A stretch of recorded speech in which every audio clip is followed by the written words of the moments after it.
தமிழ்நாட்டின் மூத்த IAS அதிகாரிகளான சத்யபிரதா சாஹூ, அமுதா, ககன்தீப் சிங் பேடி அதிரடி பணி மாற்றம்.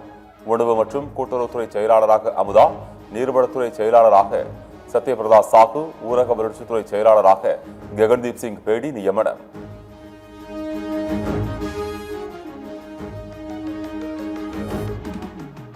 சென்னை மாநகராட்சி ஆணையராக இருந்த குமரகுருபரன் மாற்றம். குமரகுருபரனுக்கு பதிலாக சமீரன் IAS-ஐ நியமித்து தலைமைச் செயலாளர் சாய்குமார் உத்தரவு.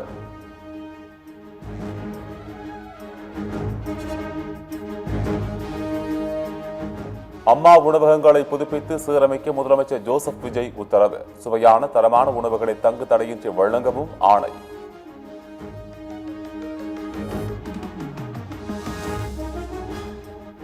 முதலமைச்சர் விஜயின் தனி செயலாளர்களுக்கு துறைகள் ஒதுக்கீடு. செந்தில்குமார், லட்சுமி பிரியா, அண்ணாதுரை, விஷ்ணு உள்ளிட்டோருக்கு துறைகளை ஒதுக்கி முதலமைச்சர் விஜய் உத்தரவு.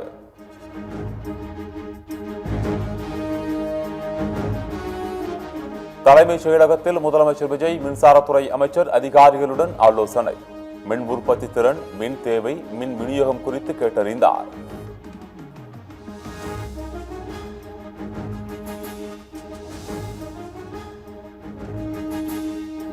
சென்னை MRC நகரில் உள்ள CV சண்முகம் இல்லத்தில் SP வேலுமணி தரப்பு ஆலோசனை.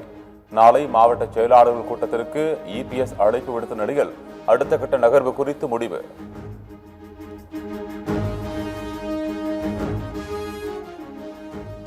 நமது கட்சி பிரச்சனைகளை நாமே பேசி தீர்த்துக் கொள்ளலாம் என அதிமுக பொதுச் செயலாளர் எடப்பாடி பழனிசாமி பரபரப்பு அறிக்கை.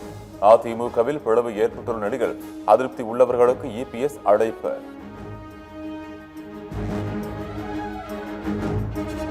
கோவையில் 13 வயது பள்ளி சிறுவன் நண்பர்களால் அடித்து கொலை செய்யப்பட்ட செய்தி மனதை பதைபதைக்க வைப்பதாக திமுக தலைவர் ஸ்டாலின் எக்ஸ் பதிவு.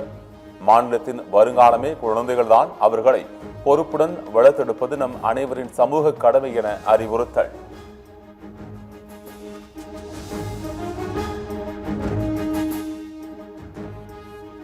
தாவேகவுக்கு அதிமுக ஆதரவளித்தால் எங்களது ஆதரவை தொடர்வது குறித்து நிர்வாகிகளுடன் பேசி முடிவு செய்வோம்.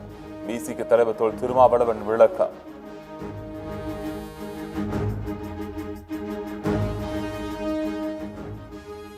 மொழிவாய்க்கால் நினைவுகளை இதயத்தில் ஏந்துவோம் என முதலமைச்சர் விஜய் எக்ஸ் தளத்தில் பதிவு. கடல் கடந்து வாழும் நமது தமிழ் சொந்தங்களின் உரிமைகளுக்காக எப்போதும் துணை நிற்போம் எனவும் உறுதி.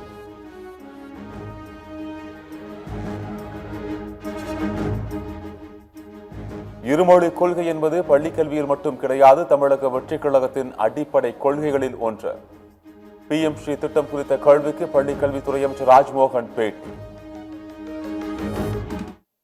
இருமொழி கொள்கை என்பது நம்முடைய பள்ளிக்கல்வியில் மட்டும் கிடையாது, தமிழக வெற்றிக் கழகத்தினுடைய ஒரு அடிப்படை கொள்கையில் ஒன்று இருமொழி கொள்கை என்பதை நேரத்தில் தெரியப்படுத்துகிறோம். TTV தினகரன் தன்னை கட்சியை விட்டு நீக்கியதால் தான் முதல்வர் விஜய்க்கு ஆதரவு தெரிவித்தார். மன்னார்குடி சட்டமன்ற உறுப்பினர் S. காமராஜ் பேட்டி. என்னை கட்சியிலேருந்து நீக்கிட்டாங்கன்னு எனக்கு தகவல் கிடைக்கப்பட்டது. நான் தான் எந்த கட்சியிலும் இல்லையே, எனக்கு கட்டுப்பாடு கிடையாது. அதனால் தமிழ்நாடு முதலமைச்சர் திரு ஜோசப் விஜய் அவர்களுக்கு எனது வாழ்த்துக்களை, எனது ஆதரவை நான் தெரிவித்துக் கொண்டேன். இது தவறும் இல்லை என்று நான் நினைக்கிறேன்.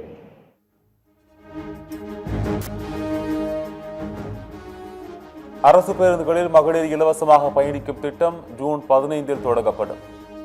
ஆசா பணியாளர்களுக்கு 3000 ரூபாய் ஊதிய உயர்வு, அங்கன்வாடி ஊழியர்களுக்கு 1000 ரூபாய் ஊதிய உயர்வு வழங்கப்படும் என கேரள முதலமைச்சர் சதீஷன் அறிவிப்பு.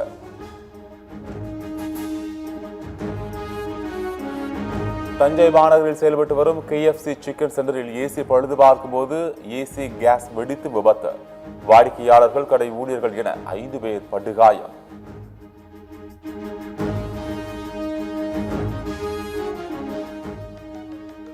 திருப்பூர் மாவட்டம் உடுமலை அருகே பஞ்சலிங்க அருவியில் வெள்ளப்பெருக்கு. முன்னெச்சரிக்கை நடவடிக்கையாக சுற்றுலா பயணிகள் வெளியேற்றப்பட்டதால் அசம்பாவிதம் தவிர்ப்பு.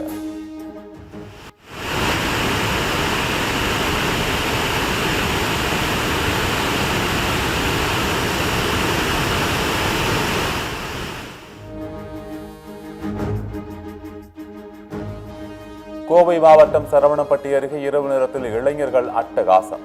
மற்ற வாகன ஓட்டிகளுக்கு அச்சம் தரும் வகையில் வாகனத்தை இயக்கி அட்ராசிட்டி.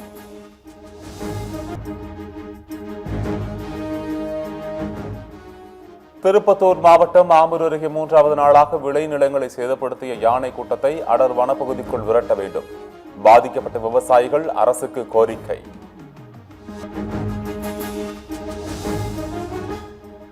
சத்தீஸ்கர் மாநிலம் பஸ்தர் பகுதி நக்சல் ஆதிக்கமற்றதாக மாறிய நாளை அடைந்துவிட்டோம். மத்திய உள்துறை அமைச்சர் அமித்ஷா மகிழ்ச்சி. வெப்ப அலை நிலவும் போது குழந்தைகள், கர்ப்பிணிகள், முதியவர்கள் மிகவும் கவனமாக இருக்க வேண்டும். மோர், இளநீர், எலுமிச்சை சார்ந்த பானங்கள், வெள்ளரிக்காய், தர்பூசணி போன்ற பழங்களை சாப்பிட ஆயுஷ் அமைச்சகம் அறிவுறுத்தல்.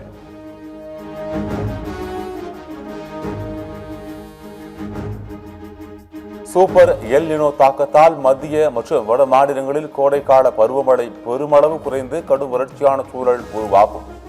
அந்த நேரம் தென் மாநிலங்களில் கடலோர பகுதிகளில் அதிக மழை பொழிவு கிடைக்க வாய்ப்புள்ளதாக வானிலை ஆய்வாளர்கள் கணிப்பு.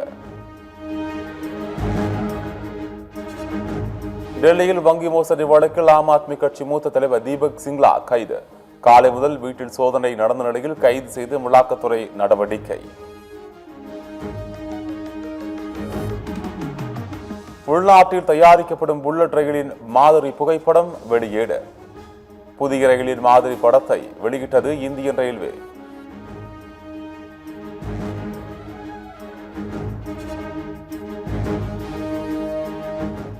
அமெரிக்கா ஈரான் போர் பதற்றம் எதிரொலி.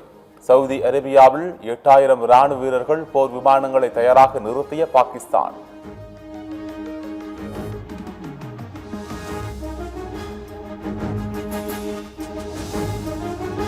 ஈரானுக்கு நேரம் குறைந்து கொண்டே செல்கிறது. வேகமாக செயல்படாவிட்டால் ஈரானில் எதுவும் மிஞ்சி இருக்காது என அமெரிக்க அதிபர் டிரம்ப் எச்சரிக்கை.